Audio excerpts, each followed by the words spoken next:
Hello everyone and welcome back to Coach Craig's Sports. This is going to be my NFL DFS core play video for week 1. So essentially what I'm going to do in this video is I'm going to go through each position, give you my favorite player at each of those positions.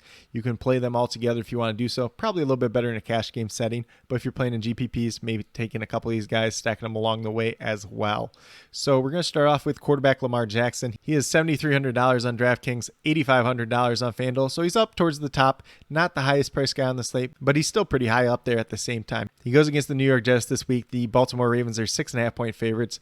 They are a run heavy team, or that's at least what they want to be. Once again, Lamar Jackson is going to be a focal point this week, especially since J.K. Dobbins may or may not play in this game. He's still questionable, but if he does even end up playing, probably not going to carry a major workload. Otherwise, the two running backs probably going to lean on would be Kenyon Drake and Mike Davis, and neither one of those running backs are anything to write home about at this point in time.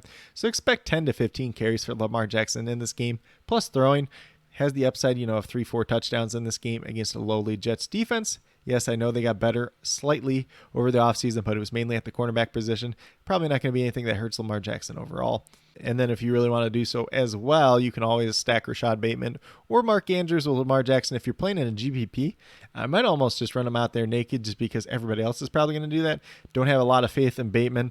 Maybe if you want to play Mark Andrews or like an Isaiah Likely at tight end, you could definitely explore those options overall.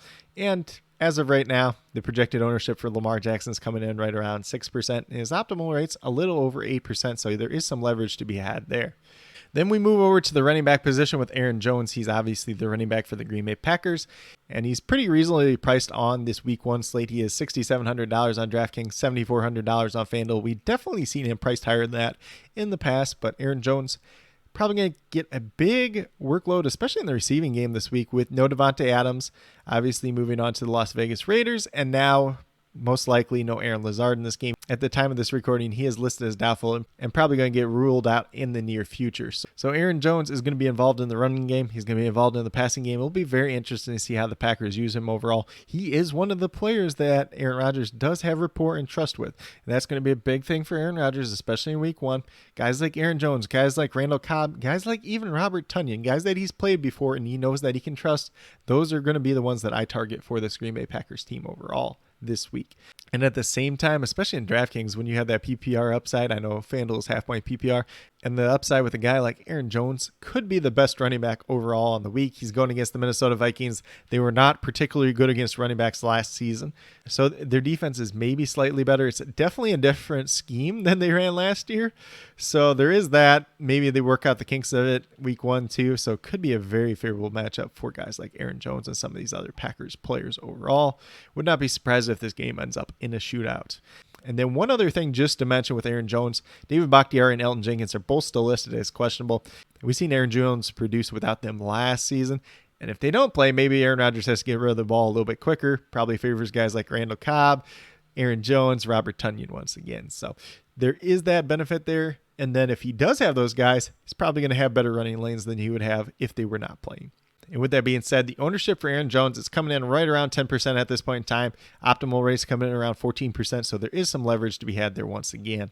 Then we move over to the wide receiver position with Mike Williams. He is the wide receiver for the Los Angeles Chargers. And oddly enough, his price is $6,600 on both sites. So DraftKings and FanDuel, both sites have him at $6,600. So obviously quite a bit of value on the FanDuel side, which is probably the side that's more beneficial to him because guys that score touchdowns on FanDuel are going to be a little bit more favorable, and that's something Mike Williams can do very well. He has a very favorable matchup against the Las Vegas Raiders, who surprisingly cut Trayvon Mullen before the start of the season. He was probably going to be their best corner, and now they have guys on the outside like Rock Ya-Sin and Anthony Averett.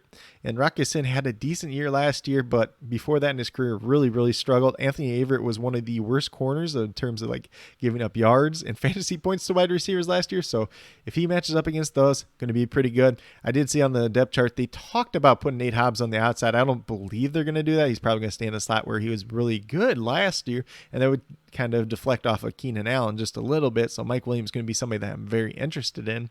We know the hot start that he did have at the beginning of last year. So if he can do that once again, $6,600 is going to look like a massive value for him overall. And then obviously if you want to stack him with Justin Herbert, that's definitely something you can do if you want to get off of Lamar just a little bit. And then in terms of ownership, Mike Williams coming in right around 5%. That is a number that I like quite a bit. Optimal rate has him about 5.5%. So there's a little bit of leverage to be had there. But the boom or the upside with a guy like Mike Williams is a guy that can help you take down a GPP. So if you have a guy like Aaron Jones going off and Mike Williams at the same time, your lineup is going straight to the top as long as you have some other decent plays with those guys, though. Then we'll move over to the tight end position. And my guy that I like quite a bit this week is going to be Austin Hooper. He is the tight end now for the Tennessee Titans. DraftKings price at $3,700. FanDuel price of $4,900. Pretty reasonably priced on this slate overall. You're going to find some guys that are a little bit lower than him, but most of the popular tight ends are priced higher than him, so you're already gaining a little bit of salary and get a little bit of leverage there as well. His ownership's only coming in right around 2% right now. And he's coming in optimal about 3.4% of the time at this point in time. So the things that I do like about Austin Hooper is there is no clear wide receiver one for this Tennessee Titans team. Yes, it's a run first team. It's going to run through Derrick Henry. This offensive line does have some question marks around it. So Ryan Tannehill might have to get rid of the ball just a little bit quicker. Favors a guy like Austin Hooper who's going to run the short routes. There is a lot of reports that said Ryan Tannehill and Austin Hooper really hit it off so far this offseason. They're looking good. They got a lot of rapport and connection together. So when you're looking at a tight end that's only $3,700, $4,900, you're really just looking for like 5 catches, 60 yards. You're happy with that. If he falls in the end zone, it's going to be even better play. And especially a guy that's not super popular going against the Giants defense that is not particularly good. And the linebackers that they have that may be in coverage versus him is Tate Crowder and probably rookie Micah McFadden. Don't particularly excel in coverage, so it could be another favorable factor for Austin Hooper on this slate overall. And then if, God forbid, the Giants actually get ahead in this game and Ryan Tannehill has to throw the ball a little bit more, a guy like Austin Hooper is probably going to be a pretty popular target. I know they got Robert Woods, they got Nick Westbrook-Akina, Kyle Phillips. Treylon Burks is kind of the big one that everybody's talked about, but he's not even expected to start, so I would definitely be interested in Austin Hooper week 1, and I think there's some pretty good upside to be had there as well. And then last but not least, we're going with my favorite defense this week. It's one that you do have to pay up for, though. I will premise it at that.